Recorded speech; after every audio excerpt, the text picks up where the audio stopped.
Hello everyone, welcome back to the True Education. Today we are going to discuss very important topic from the class 9th economics, poverty as a challenge. Poverty is not just about the having a less money, it is about the denial of the basic needs like a food, clothing, shelter, education and the health care. So let's understand this chapter in detail, poverty as a challenge. Poverties as a challenge मतलब गरीबी हमारे लिए एक चुनौती जैसी है। मतलब अगर मैं गरीबी को समझाऊं कि गरीब वो नहीं है जिसके पास पैसों की कमी है, गरीब वो है जिसके पास बेसिक नीड की कमी है, जैसे कि food, clothing, shelter, health care and education. जिनके पास बेसिक नीड की फुलफिल नहीं हो पा रही है वो है पोवर्टी। ओके, इन इंडिया मतलब इंडिया में पोवर्टी एक बड़ी चुनौती है क्योंकि मतलब ज़्यादा से ज़्यादा लोग अभी भी पोवर्टी लाइन से स्टिल लीव करते हैं। अगर पोवर्टी को अगर नापना हो तुमको कि किस कंट्री में पोवर्टी है, कि लो इनकम, पुअर हेल्थ और लैक ऑफ एजुकेशन और अनहाइजीनिक लिविंग कंडीशन हो, तो समझ जाना कि वहाँ पे पोवर्टी है। These are the small indicators to measure the poverties. Okay, the poor people often face the social exclusion and the lack of the dignity। तो मतलब दो चीज़ का हमको हमेशा फेस करना पड़ता है गरीब लोगों को। किस चीज़ का? सोशल एक्सक्लूजन का और लैक ऑफ डिग्निटी का। ठीक है, इस कभी कभार इज्जत पे भी बात आ जाती है और उनको बहिष्कार भी कर दिया जाता है सामाजिक तत्व से। पॉवर्टी के बारे में अगर कुछ भी क्वेश्चन आता है तो हमेशा ये याद रखना उसको स्टार्ट कैसे करना है। तो पोवर्टी या मतलब हमें मतलब स्टार्ट करना है या उसको बेहतर बनाना है, तो poverty is a situation where a person in unable to the fulfil the minimum basic need of life.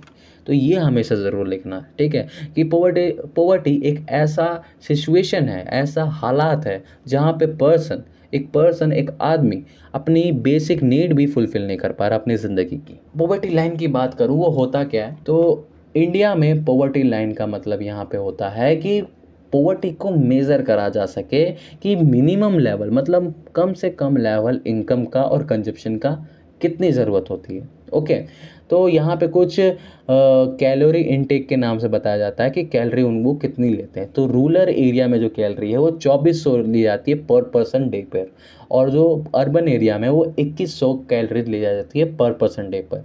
ठीक है, तो 2011 और 2012 में अबाउट 22% पॉपुलेशन पॉवर्टी लाइन के नीचे थी। लेकिन इससे भी पहले मतलब इससे पहले बहुत ज़्यादा मच हाइयर था, मतलब 20% से भी ज़्यादा, लाइक 50। तो एग्जाम्पल के थ्रू अगर मैं बताऊं कि रूरल एरिया में मतलब 2 वक्त का खाना भी नहीं मिल पाता था उनको, मतलब 2 वक्त को मतलब अफोर्ड करना बहुत मुश्किल हो जाता था। ठीक है, और अर्बन एरिया के जो स्लम फैमिली रहते थे उनको मतलब अच्छा पानी और उनको सैनिटाइजेशन नहीं मिलता था, उनको बिना उनके रहना पड़ता था। ठीक है, मतलब पानी भी नसीब नहीं है, अच्छा पानी भी नहीं है। अगर मैं एग्ज़ाम की बात करूं कि पॉवर्टी लाइन से जो भी अगर पूछा जाए तो ये ज़रूर याद रखना है, इनकी एक कैटेगरी बनाई गई थी जिसको हम बोलते हैं रूरल 2400 कैलोरीज पर पर्सन डे और अर्बन में 2100 कैलोरीज पर पर्सन डे। ये कैटेगरी है रूरल और अर्बन की। पॉवर्टी से क्या क्या कारण थे, मतलब पॉवर्टी किस कारण से हमारे पॉवर्टी आई, ठीक है, इंडिया के अंदर। तो बहुत सारे रीज़न है, जैसे कि अगर मैं 5 रीज़न बताऊं। पहला तो कॉनिकल रूल। ठीक है, कॉनिकल रूल्स के कारण हमारे इंडिया का जो वेल्थ है वो गिरने लगा। लो इकोनॉमिक ग्रोथ, जब हम पहली बार मतलब हमारा जो इंडिपेंडेंस हुआ था फ्यू डिकेड्स पहले, तो हमारी उस वक्त इकोनॉमिक ग्रोथ बहुत लो थी और अनएम्प्लॉयमेंट देखने को मिला था, सीजनल और अनएजुकेटेड अनएम्प्लॉयमेंट। ठीक है, एजुकेटेड अनएम्प्लॉयमेंट क्या होता है ये पहले ही मैं चैप्टर 1 में बता चुका हूँ। Okay, inequality of land and resources, land और रिसोर्स को यूज़ करने के लिए भी मतलब इक्वली नहीं होता था, मतलब इक्वली डिवाइड नहीं हो पाता था, क्योंकि रिच पर्सन पहले उसको कैप्चर कर लेते थे ज़्यादा से ज़्यादा, और जो पुअर पर्सन थे या मतलब जो अफोर्ड नहीं कर पाते थे वो नहीं कर पाते थे। रैपिड पॉपुलेशन ग्रोथ, मतलब पॉपुलेशन बढ़ती ही जा रही थी। इसके कारण क्या हुआ, जो हमारे पास लिमिटेड रिसोर्स थे उन पर प्रेशर पड़ने लगा। अगर मैं एग्जांपल के साथ बताऊं, a smaller farmer in Bihar without no irrigation depend only on a rain, मतलब वो इरिगेशन पे डिपेंड है सिर्फ और सिर्फ अ रेन, मतलब सुबह को कोई इनपुट नहीं है भाई,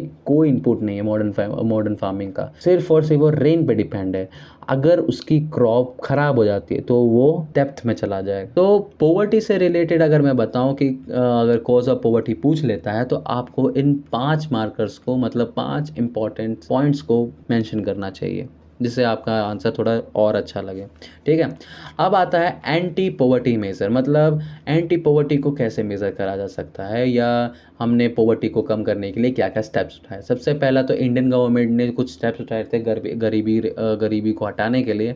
तो हमारी इकोनॉमिक ग्रोथ कैसे हुई थी, तो पहली बात तो उस वक्त हमारी हायर ग्रोथ कब हुई थी, 1980s में। ओके, कि जॉब्स मिलने लगी थी और जॉब्स क्रिएट भी हो रही थी, उस वक्त इंडस्ट्रियल रेवोल्यूशन आ गया था, तो पोवर्टी उस कारण से कम ही होने लगी थी। और हमारा टारगेट था एंटी पोवर्टी, ठीक है, पोवर्टी को कम करना।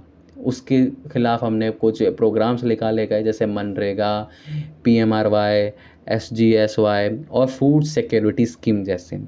ठीक है, मतलब मनरेगा वो होती थी कि जहाँ जिसको मतलब 100 दिन का तुमको गारंटी है कि तुम्हें काम मिलेगा ही मिलेगा रूरल एरिया में, ठीक है, रूरल एरिया में चला था। और एजुकेटेड यूथ को एक सेल्फ एम्प्लॉयड स्कीम बताई गई कि वो खुद से एक छोटा सा बिजनेस खोल के कमा सकता है। और एक प्रमोट किया गया एक ग्रुप को जिसको बोलते हैं सेल्फ हेल्प ग्रुप, SHGS। इसको इसके बारे में डिटेल में पढ़ने को क्लास 10th में मिलेगा आपको। ओके, अगर आपको इसके बारे में पढ़ना ही है तो आप मेरी वीडियो में मैं इसमें मेंशन कर दूंगा डिस्क्रिप्शन में, वो पढ़ लीजिएगा। ठीक है, फूड सिक्योरिटी स्कीम्स, तो ये आपका अगला चैप्टर ही है फूड सिक्योरिटी के बारे में। ठीक है, तो इसके बारे में उस वहाँ डिटेल में बात करेंगे, लेकिन मैं अभी यहाँ शॉर्ट में बता दूँ कि पब्लिक डिस्ट्रीब्यूशन सिस्टम रखा गया कि जिससे मतलब लोगों को एक सही तरीके से फूड मिल सके। और कुछ एक योजना बनाई गई जिसको बोलते हैं अंत्योदया अन्न योजना। कुछ ऐसे प्रोग्राम निकाले गए जिससे पॉवर्टी को कम करा जा सके। ह्यूमन रिसोर्स डेवलपमेंट, और ह्यूमन रिसोर्स को डेवलप करने के लिए इन्वेस्ट करा गया एजुकेशन में और हेल्थ में, जिससे और ज़्यादा एम्प्लॉयबल हो सके वो लोग, मतलब जॉब्स के लिए वो क्वालिफाई कर सके या अपॉर्चुनिटी उनको मिल सके। ठीक है, ये हमने अभी सेकंड चैप्टर में पढ़ा था, इन्वेस्टमेंट एजुकेशन हेल्थ के ऊपर। अगर आपको वो क्लियर नहीं हुआ मैं भी ये मेंशन कर दूंगा। तो एग्ज़ाम के तौर पे अगर देखा जाए तो इसमें सवाल आता है पीडीएस से लेते और मनरेगा से लेके। ठीक है, ये ज़रूर मेंशन करना इन सबको, मतलब ठीक है, कि अगर आपसे पूछा जाए कि एंटी प्रोवर्टी में प्रोग्राम कौन कौन से ऐसे टारगेट करे गए, तो 2 चीज़ों को ज़रूर मेंशन करना, जैसे मनरेगा और पीडीएस जैसे स्कीम के कारण। ठीक है, तो ये हमारा चैप्टर ख़त्म होता है। तो निष्कर्ष यही निकलता है, मतलब कंक्लूजन हमारा यही है कि poverty has a decline in India but still remain as a major challenge. मतलब पोवर्टी धीरे धीरे इंडिया में कम होते जा रही है, मतलब डिक्लाइन हो रही है, कम हो रही है, लेकिन अभी भी ये एक मेजर चैलेंज है, मतलब बहुत बड़ा चुनौती है हमारे लिए। तो need of the hour major more jobs opportunities, better education, health care and social security. हमको बहुत सी ज़रूरत है अभी तक पोवर्टी को हटाने के लिए। तो सबसे पहला है जो जॉब अपॉर्चुनिटी को और क्रिएट करना, और एजुकेशन को बेहतर करना, और हेल्थ केयर को भी, और सोशल सिक्योरिटी होना चाहिए, क्योंकि अभी हमने पढ़ा था कि पुअर पीपल्स को सोशल एक्सक्लूजन देखना पड़ता, मतलब बहिष्कार, मतलब एक्सक्लूड कर दिया जाता, उनको अलग ही देखा जाता है सामाजिक समाज में।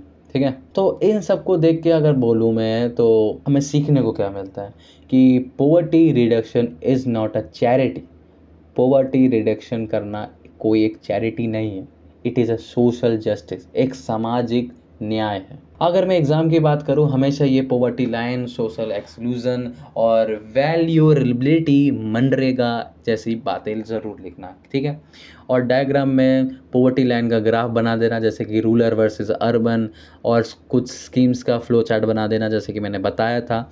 और हमेशा कॉजेस और साथ साथ सोल्यूशन भी ज़रूर लिखना, इससे लॉन्ग आंसर में हेल्प मिलती है। ओके, मतलब कारण भी लिखोगे और उन कारणों का क्या क्या बचाव है या सोल्यूशन है वो भी लिखोगे, तो लॉन्ग आंसर में आपको हेल्प मिलेगी। Alright students, we just complete the poverty as challenge. Poverty is not only the lack of money but also the lack of dignity, educations and the opportunities. We also saw the government program like Manrega, PDS that the fight poverty. Exam tips: always write a 5 causes and the 5 measure for a full marks. So poverty can be reduced when we grow together as a society.